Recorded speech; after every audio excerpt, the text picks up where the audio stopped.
It is a special off-season edition of Dugout Discussions. That's what happens when you have not a one-time world champion, but a two-time world champion. Isn't that right, Miggy Rowe? That sounds really good, man. Was better than one winning two. And then, as a lot of people's been talking about, we're trying not to stop here. I know it's really hard to do. It takes a lot, and we need a little bit of time to kind of process what just happened. But I'm pretty sure everybody will be excited to go again and trying to go for another run. Well, you sound like you've got a little too much party voice in you right now. Have you recovered yet? Damn, I did. I did. I party a lot in LA when we got back. We got an amazing party at Mookie's house. As always, great host, great guests. We always had so much fun when we got together. And obviously after that, we party for a little bit. But I think the voice is coming from talking a lot about what just happened. I have to, like after doing something like this and being kind of like all over internet, media, news, and all that. I want to give some love to my people in Venezuela as well, and that's what I've been doing today. I've been trying to kind of like take care of the Venezuelan media and people who kind of like been reaching out. I feel like they deserve this. Like I said, I'm not the only champion here. I feel like the whole country in Venezuela, my city, um, in Venezuela, Los Teques, is should be really happy for what just happened, and I'm just proud that I make them a champion. Well, listen, we got a lot to cover here. I don't know how you explain to the Venezuelan media the worm dance that Freddie Freeman was doing, but did you know he had Wow. that in him? I heard something about it. I heard that when he was in the minor leagues, he used to break out that dance for his teammates and the guys just to get him fired up before the game or before practice or something like that. And then I heard that the rumor say that the Braves told him to stop doing this dance every single time before stretch and stuff. But I mean, I never doubt Freddie. Freddie's a great dancer. The guy can really move. Great athlete. I mean, for a 6'4" guy that is a first baseman, it kind of like you don't see or you don't think that he looks that good. Man, that was impressive. That was my first time seeing the dance. I seen him dance before on the plane, and sometimes when we're in the clubhouse playing some music, but nothing compares to that, man. That Well, was crazy. there were a bunch of videos that have leaked out from Mookie's party. Now, I imagine there's a couple guys that can dance, so I want to hear who those guys are. And then there's a couple guys that look like they're dancing in the dark and just are horrible. Who we got on each list? Yeah, I gotta say, lack of effort. I don't know if he can dance or not, but he don't wanna be up there. Is Pajes. So Pajes didn't wanna be up there. I think Evan Phillips was like sitting on the side, Hmm? not trying to dance. And I gotta say, Rocky. Rocky is, I think, is the worst dancer that we have. I got him on stage. I play his song, and everybody was fired up at the stadium when we were doing the Rocky dance after the parade. When I got the mic and I was approaching the fans, man, Rocky couldn't dance. I'm sorry, guys. I'm gonna work on it, but I think lack of effort is Pajes. I think Evan Felix didn't even want to be on it, and then Rocky can dance. That's what I know. Is there somebody that surprised you in a good way? I think not just that night, but during the whole year, Blake Snell, great dancer, great Snell? moves. The guy is electric. Yeah, one of my favorite teammates, by the way, all time. I think I had a really good relationship. I got to kind of know Blake a little bit more now. I mean, we bond really well, and hey, kind of sneaky, good dancer. Wow, who knew? Who knew? Yep. All right. I think I can make you smile an awful lot. Do you want to see if I can? What do you got? Payoff. Ah, Drilled to left field and deep and gone! No way! Miguel Rojas! Dave Roberts played his gut. The guy hadn't had a hit in a month. And in the ninth inning of Game 7, he's hit a tying home run. The most unlikely source has changed Game Well, 7. When you see it, what do you think? Yeah, I just think that that I gave myself my team an opportunity to win the game right there, and that's what made me really really happy because I mean we all knew the situation, we all knew what we were facing, but it kind of like I say, I mean I'm not gonna address it enough when I ask about this. I could have done that if my teammates didn't do what they did prior to that. I feel like from Tommy Edman hitting that sack fly, putting the ball in play, and driving in a run to put us by two, and then from Muncy to hit a homer against Josh Savage, to Blake Snell to kind of come in the game with a couple guys on, getting the zero there, and getting me the chance to go to the play and just think about get on base for Shohei.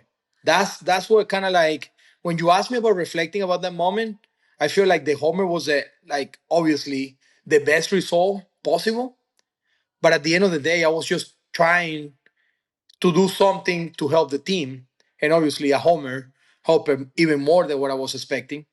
But I mean, after the fact that I hit the homer and we won the game, when I heard that I was the first player ever to hit a game time homer in the ninth inning in the game seven of the World Series. That's pretty cool, man. It's pretty cool stuff. I'm so grateful, and you know how I am. I don't like to brag about things, but this is something that I will take with me for the rest of my life. Shit, yeah, it is. Can I tell you, I was celebrating my oldest son's 25th birthday. We are taking him out Oh, with a happy birthday! buddies, including a couple that were Dodger fans. We're watching at the table. When that happened, we had the feed that was 10 seconds ahead of the rest of the bar's feed. Okay, so we knew what had happened 10 seconds prior. When Wow. you're up, I got to admit, I'm nervous. I'm nervous because I'm Of like, course, of come on. course. First of all, were you nervous? I mean, at that point, I wasn't. I wasn't nervous. I was locked in. You know, like I had a really good game six. Um, I don't know. That gave me a lot of confidence. To be honest with you, I know I'm jumping ahead, and I mean we're talking. Everybody is gonna be talking about Game Seven, but for me, who gave me the confidence was Game Six, because Game Six is the game that I play when like I wasn't supposed to be a big factor. I haven't played in the last 3 weeks, like Joe Davis say on that call. The guy who haven't get a hit in last month. I think my last hit was last month. Imagine like going to a game six thinking, okay, we have the backs against the wall, and I supposed to be a contributor. And I found a way to be a contributor defensively. That amazing play at the last game of the play, the last play of the game. Then that gave me the confidence. Game seven, I was just like playing with house money because I'm already beating all the fears and I mean everything that you can actually like be scared or nervous for is over because you already played that game and you already won one. So I mean it was I think it was for me because I wasn't feeling nervous or anything. I was just like locked in and ready to go. Okay, so I'm going to admit I was nervous. Just as a friend, I was nervous You for it. think? But Okay. that's what happens. We as fans, we get nervous. So we don't Right. expect you guys to get nervous. We as fans, and I hope you understand why we get nervous. Anyway, you hit the 100%. ball, you hit the ball, and we're like, oh shit, that thing is going out. So when it went over the wall, please tell me you were like a little kid and a little bit like, I fucking did it. Well, when I hit it, I don't know. Like when I hit my homers, especially to the left side, I feel like I know that they have a chance. But in that situation right there, the slider, I hit it out front, I hit it good, but I thought the ball was just gonna be off the wall or something like that. When the ball started lifting and I'm running to first base, you can see my reaction. As soon as the ball went, my reaction was like double face pump, you know? And then obviously I high five the first base coach, and then I'm rounding the bases, and the only thing I'm thinking is about my wife, because she keep telling me that I was gonna hit the homer in the World Series, and I wasn't even playing. When I'm rounding second base, I'm looking back to the where I knew where my wife was sitting. I'm looking back over there and I'm kind of pointing over there, telling myself, "You told me that I was gonna hit a homer," and it's crazy. I just did it, and that's what going through my mind on that moment. That's incredible. Did you see Dave Roberts' reaction? Yeah, I saw it all. To be honest with you, I saw it all. Yes, Look at like this. this reaction right here. I don't know what he's thinking right there, but I know what I'm he's gonna have to thinking. ask him. I know exactly you know what he's thinking too. What is he think? What is he thinking? Who's gonna pitch the nine? Who's gonna pitch the bottom of the inning? He's thinking, I cannot Or believe Miguel Rojas, who I didn't play for 3 damn weeks, just tied up Game 7 of the World Series. that's right. What did the guys say in the dugout? Do you even remember? No, it was just a lot of excitement and like crazy noises. You know, like nobody's saying anything. Okay, I can share with you something that it happens to me, and I think one of the coolest thing that happened in my life so far. I hit the homer, right, and everybody's kind of like on top of me, right there in front of the dugout. They're kind of like fire up, saying "fuck yeah, let's go." Everybody's kind of like doing the same thing, and I'm walking into the dugout and I'm saying, "Okay, boys, let's go. We're not losing this game, right?" But then Shohei, he's hitting next, right? He popped it up to left to make it 2 outs in the inning. Came back to the dugout, and I'm by the back rack, like laying my helmet. And Shohei came to me and he said, "Miggy, you can't retire next year. You're playing with me for 10 more years." And I got a picture of him kind of like holding me and telling me that I can't retire next year, that I have to play 10 more years. And I say, Shohei, I'm all, and I don't know if I can play for 10 more years, but I'll play with you next year for sure. I think that was pretty cool. By the way, that's a hell of an agent to take into negotiations with Andrew Friedman. I'm Right? just saying, like, why don't you just bring him in the office? You might make 30 mil next year if he's your agent. I don't know. I don't need that. I just want to be part of it. I just want to play. Now, hold on. I 25 of mean, it might be deferred. But I mean, you can get yours. If Shohei's working your angle, you can be okay. right. Yeah, I mean, I'll take it, man. It's really cool. It's really cool when you got a chance to play with the best in the world, and then this guy is excited for you. All my teammates. I have to say thank you to my teammates because they really showed me love throughout the whole year. And I mean, you guys can see how Mookie's talking about our relationship, and I don't really need that, right? But I mean, he's on, like he wants to say it, and he wants to appreciate what I can help him with. But at the end of the day, it's like, I mean, all of these guys were so happy for me, for that to happen to me, and at that moment. Because I mean, if it happens to Freddie or Mookie and Will and those guys, they accomplish a lot in the game, and they've been playing the biggest moments. They have big hits. But I feel like that was my moment. Like I never had a big hit like that in my career. Yes. I got a couple walk off and stuff like that, but I mean, nothing as cool as like I posted today. Is the moment that I always dream of. I always dream of hitting a home run that kind of important. And I don't hit many, and you know that. And for me to hit that one, it was my moment. And for see all my teammates being so happy for me, It's great. that's kind of like the top of the ice cream right there, and you put a cherry on top. That's what I kind of like care about. Miggy, you can make the argument it's the biggest home run in Dodgers history. It's really hard for me to I say know. that. I just I'm just wanna, saying that people yeah. say it. I know you don't know maybe all of the history of the Dodgers and stuff. You know the big ones. You know about the Kirk Gibson, heck, even the Freddie Freeman Mhm. grand slam to walk off game one. There's been a few other big ones, but you could make the argument that is the biggest home run in the history of this storied franchise. Yeah, I'm not gonna shy away from it. To be honest with you, if that's what it is and that's what the people think it is, I just think that I don't know, man. I mean, I'm talking with you right here, and I always give you kind of like the honesty, and I mean, ever since we started working, I cry with you. My mom passed away, and I cry with you, and I mean, so many things happen in my career and in my life that I always give you the truth. And I mean, I'm like I say, I'm not gonna shy away from the moment and kind of what happened to us. It wasn't an easy season, man. Everybody was kind of counting us out.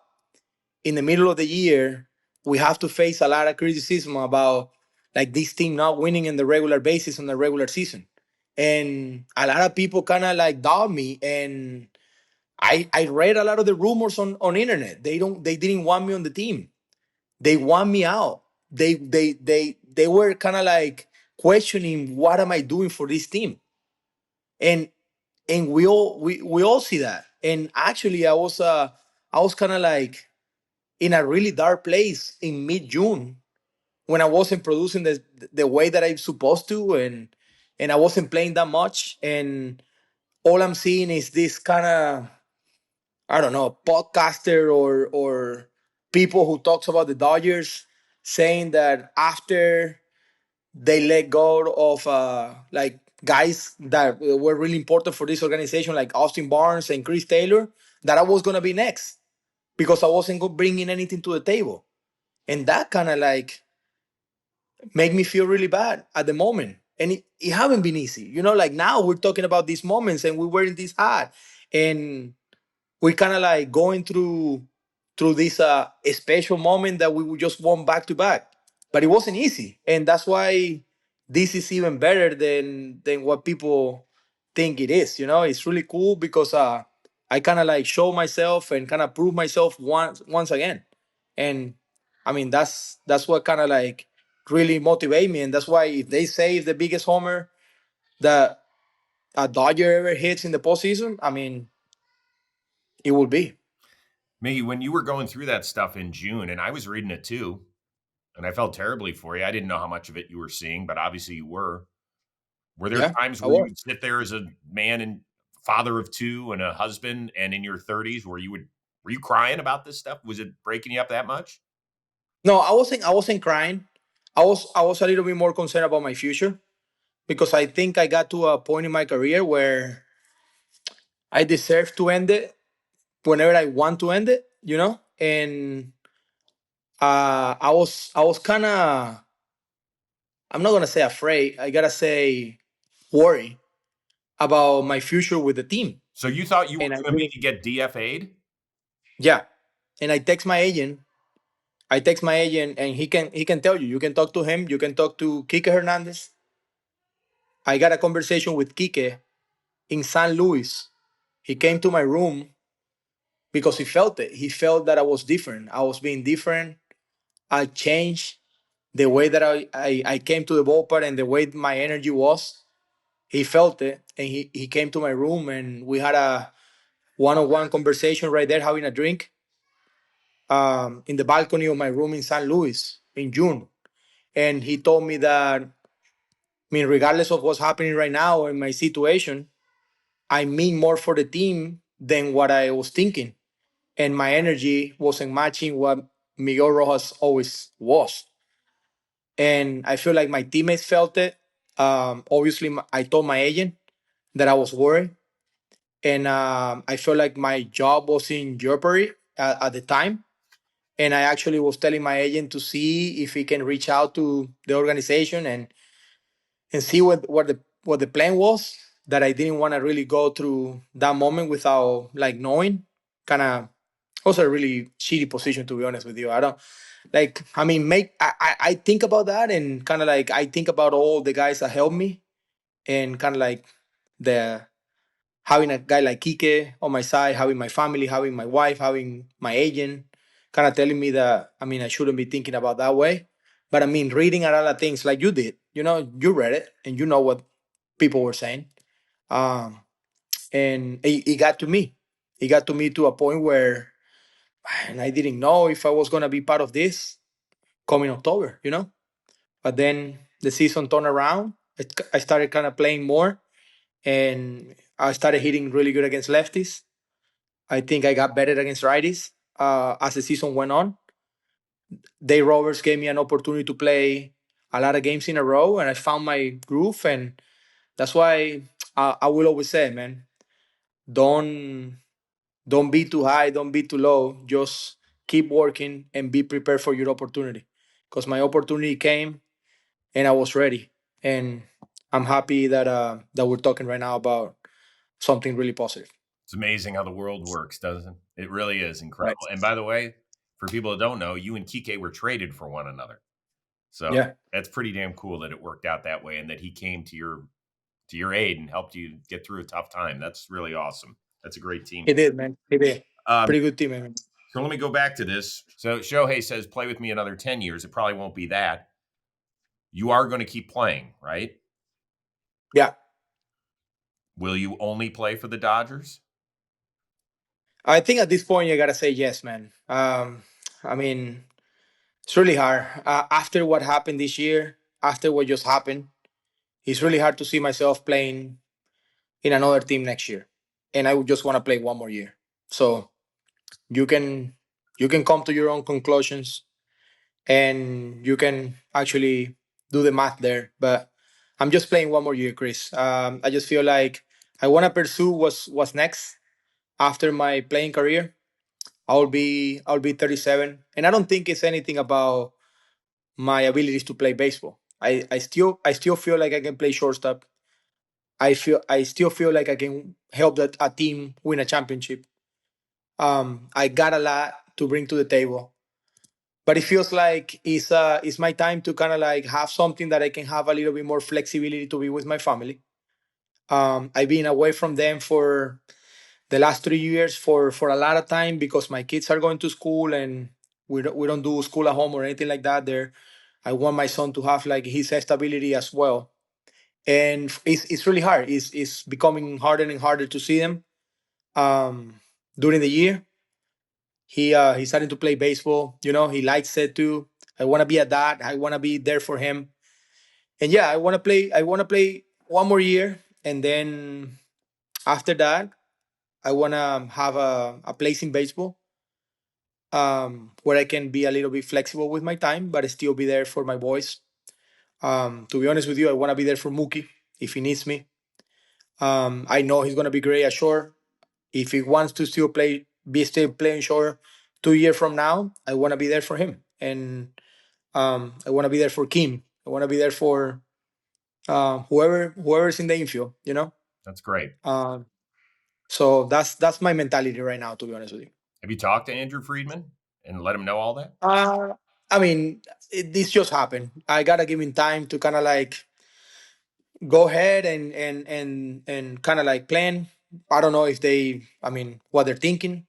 We will see. We will see what's happened. I think we got time. We got plenty of time. I'm not in a rush, to be honest with you. I know I can play, and I know I can find a job for next year.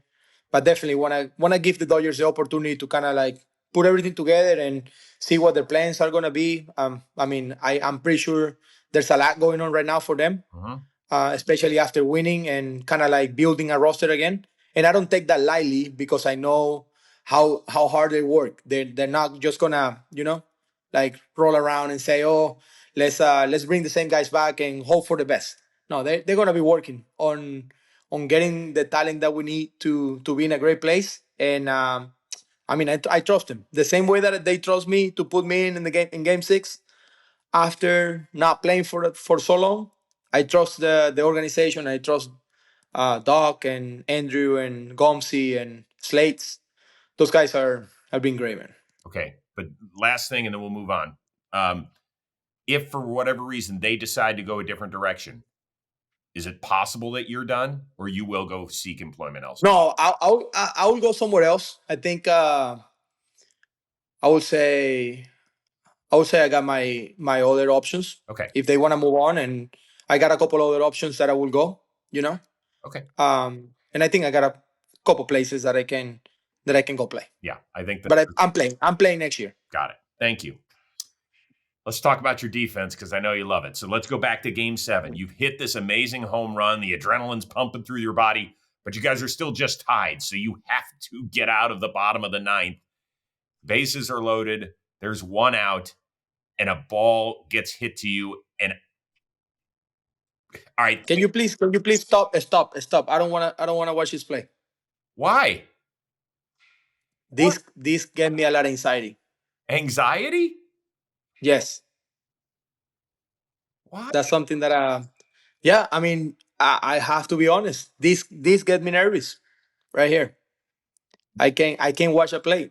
I mean, every time I watch a play, I feel something in my stomach because it was like this close to be pretty bad. What was the worst part? Yeah, the worst part was that I took a bad route to the ground ball. I went backwards on it. I was I was lucky that I put my glove on it and the ball stayed in. And then I lose my balance and I thought it was over. When I lost my balance there, everything like my heart dropped, to be honest to you. Because I got a pretty good internal clock and I know like the time that I have to make plays, you know? And as soon as I went backward on it, I knew I have to be perfect to make that throw. And when I kind of lost my step a little bit, I thought it was over. I thought he was gonna beat it. I didn't know that he was that close to third base, and we got the out. But every time I watch a play, I always say if that guy is one step farther from the back when the play started, he's safe and we lose the World Series. So I've been telling everybody I can watch a home run as many times. I can watch all the other plays, but watching that play right there, it kind of like gave me a lot of anxiety, and I don't know why. It feels terrible. And we're not I'm glad your stomach. We don't want I'm to. glad that it, We don't yeah. want. We don't want. No, I mean, you didn't know about that, but I mean, that's about that play. I know it was huge, and we got the out. But you see my reaction after the play. Yeah, you give a. I went to my knees right away. Yeah. My hands were in my knees. I was like breathing heavy. That's when I got nervous. When that ball was hit, kind of like I took a bad route. I kind of panicked a little bit, and then I lost my step. And yeah, that's crazy, man. We meant to win. We meant to win. Well, except y'all had to get through now the last out of the inning when Clement Mhm. hit that ball, and you had a pretty good view, I'm sure, of Kike and Pajes going after that ball. Mm-hmm. Did you think it had dropped? Yeah, I mean, I can break the play because I mean, when he hits it, I know the ball wasn't gonna be gone because there were a lot of deep fly balls in this series to center, left center, and right center that they all were caught. So as soon as he hit it, I knew the ball was catchable, but I didn't know that Kike had a bad read on it. And then he broke in, and then obviously the play was unbelievable. I mean, we're not talking about the best home run on Dodger history or whatever you call it or whatever you guys say. If Pajes don't catch a ball, that's why I give the credit to my teammates to kind of like make it happen because that play was unbelievable, and it wasn't just because the catch. It was because Pajes came in the game after sitting around for 3.5 hours, not moving. Well, moving because he's got to stay ready just in case something happened. But Pajes came in the game like cold, Mid and inning. he makes that play Mid mid inning innings. came in. Yeah. So I mean, he deserves all the love in the world, same as everybody. And for a guy who struggled Mm-hmm. the whole postseason, Whole postseason. and it's being criticized about not doing anything for the team to win or whatever. There it is. It's really hard, man. Just like continue to support. You never know when a player is gonna just, you know, help you and kind of like do stuff like that. This game kind of is, I mean, it's really hard because we all know. I call it we are the entertainment part, like Disney. And people ride the roller coasters and we are the roller coasters. And we understand that because we play every single day. And if you do good, the roller coaster is down. And if you do bad, you know what I mean? Mhm. So, and I get it. we have to understand that. But at the end of the day, it's kind of like, let's kind of like stay level with us, you know? I didn't know why you weren't in the game at the end until afterward. Could you not move the way you wanted physically? Yeah. So what happened in game six after that last play of the game? Hmm? I got really excited and I started screaming and I was like 15 my palm and kind of like I was really pumped up. And then Kike came flying from center field and he gave me like a big hug.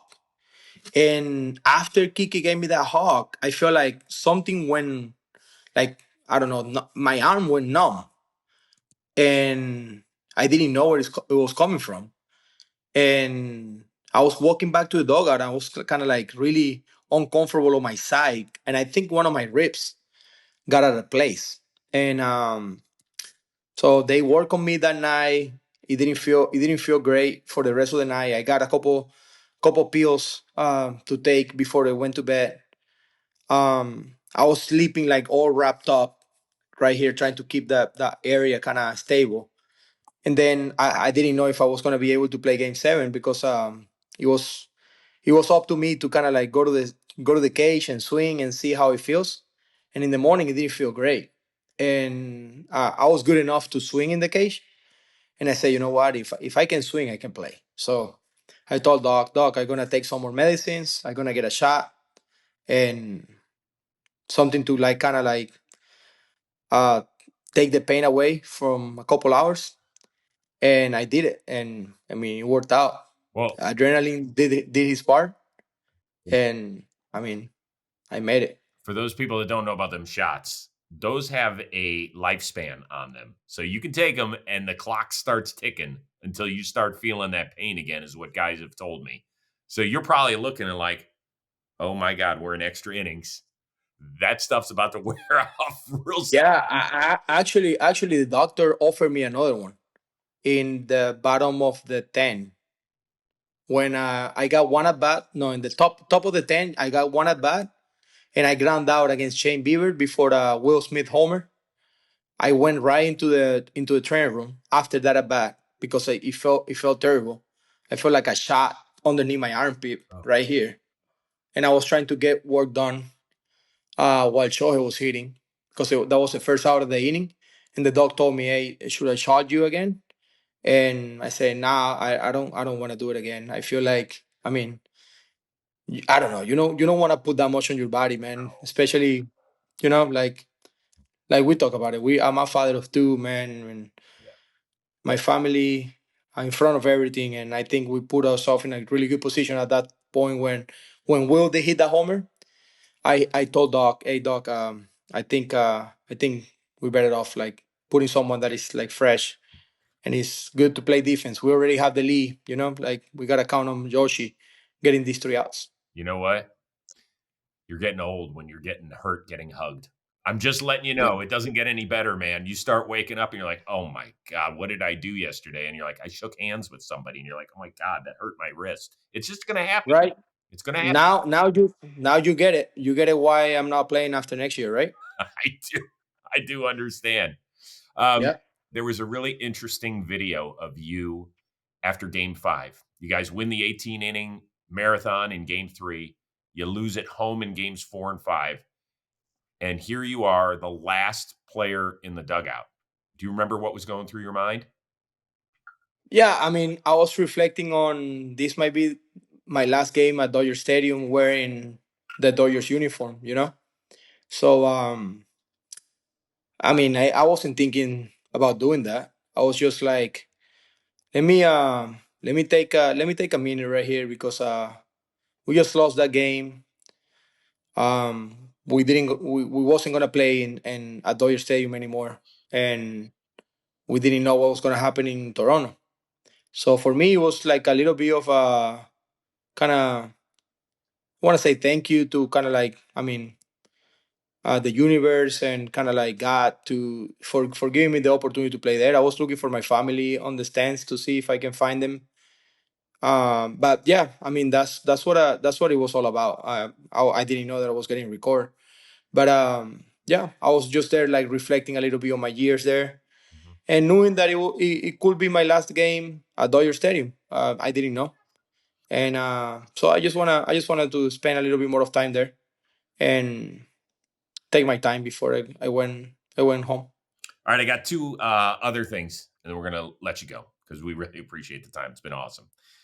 Not sure if you heard this soundbite. This is from Caleb Joseph, who did play in the major leagues and now works for the Toronto Carrier up in Canada, Sportsnet. And he said this after the World Series finished.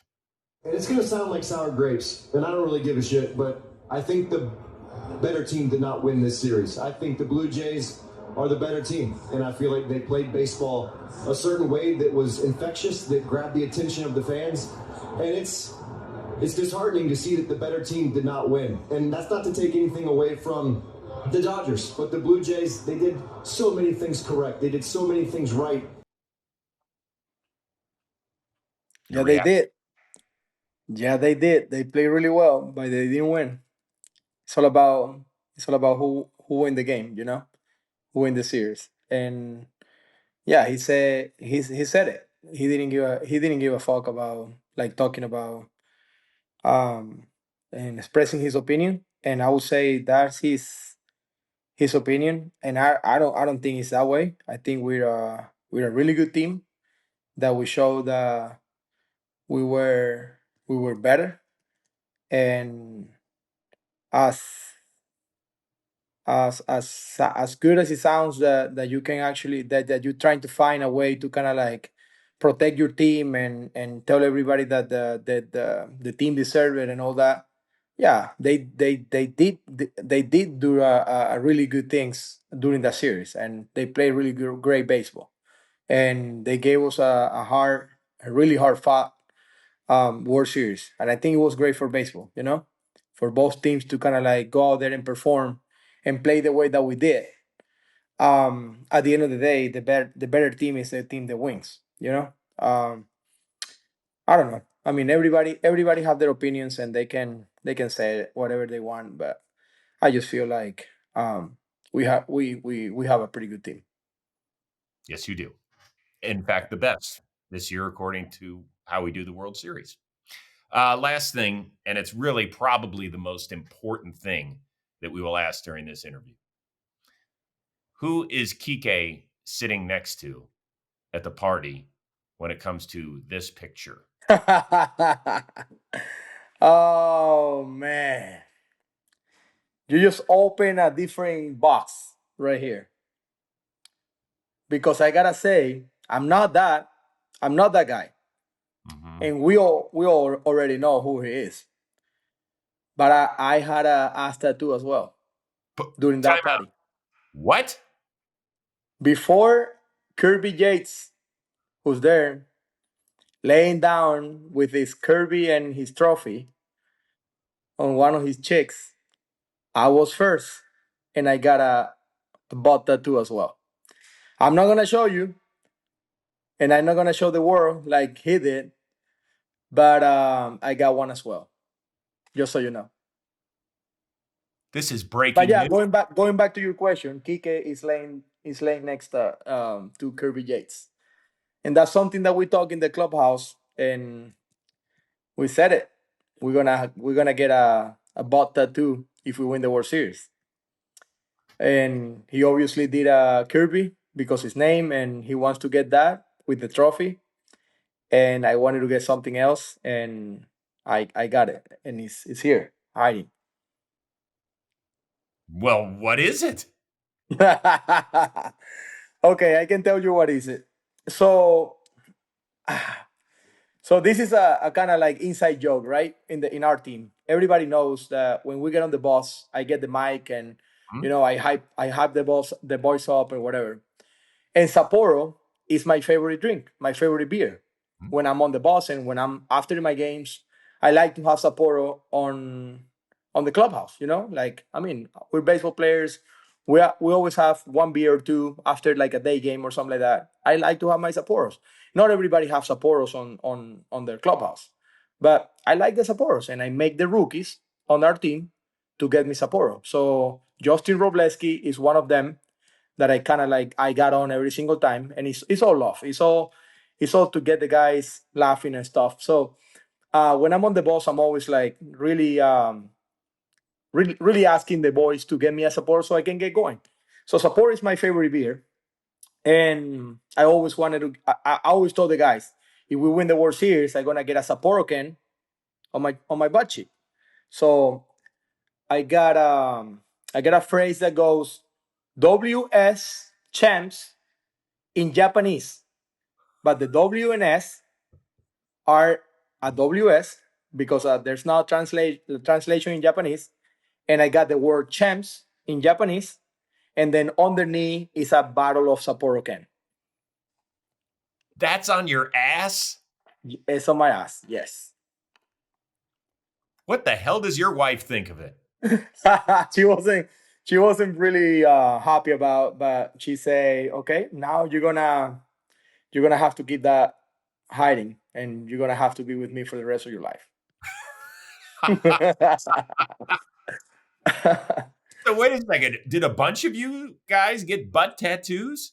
We're supposed to have 3, but Ben Rothberg, he was gonna get one with me, a matching one, and this is the reason why we got a butt tattoo, because Ben Rothberg, for everybody to know, I don't care.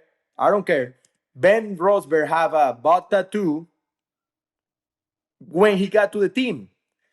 You remember he got there in the middle of the year. He got there after we acquired him during the trade deadline, and then he became a big part. He catch a lot of great games for us. He was critical for us by the end when Will was hurt. He was unbelievable. He was amazing.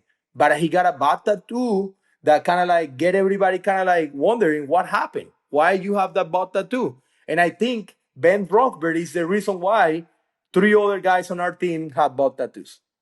So I leave it at that. Ben Rothberg, is your fault. You started this, and I hope you get your butt tattoo like you said you was gonna do. Oh my God. So when people many years from now say, boy, those 2025 Dodgers, their season was ass, they're going to be right. That season was ass. That's right. That's right. What a question. Do you find you leave that question to the end, and you knew it was gonna be good? Wow, what a question. And literally, it's the end. So why not? We'll save it. Yeah. And with that, I want to thank you a ton for making some time. I know you're on the East Coast. We're taping this late night. I know you're exhausted. It's been a mental grind. You're happy to be home. You get to see your family, and for you to give us the time that you did today is it's why you're loved by this community. So thank you so much. Go enjoy your off season. Let me know when you resign so we can break some news here. John Boy Media. Yeah, I will let you know as soon as I know where I'm gonna be. Even though people know already that where I wanna be. Yeah. But at the end of the day, man, it's my pleasure, man. Thank you for always being there, always being kind of on my side, regardless of the situation, the times. You're a real one, Chris. Thank you. And John Boy Media, man, thank you. I felt you guys, all of them, while you were watching the games and all that, and kind of like breaking it down. I love the breakdown by Jimmy. I think it was today or a couple of days ago. Awesome, unbelievable. Yeah. Thank you guys for the support, and it's my pleasure and my honor. Maybe in the off season, I'll get myself an ass tattoo just to show my support. I would love to. I'll never look at that beer the same way again. I can tell you that, brother. The support. That's why I don't want to show you the tattoo, because it's gonna be hard for you to drink it again. Thank you for being such a team player that you are. So on behalf of our esteemed guest and ass tattoo expert and 2-time World Series champion, Miguel Rojas, and our awesome producer, Alex Grapp out there. I am Chris Rose. Thanks for tuning into a special World Series / off-season edition of Dugout Discussions with Chris Rose.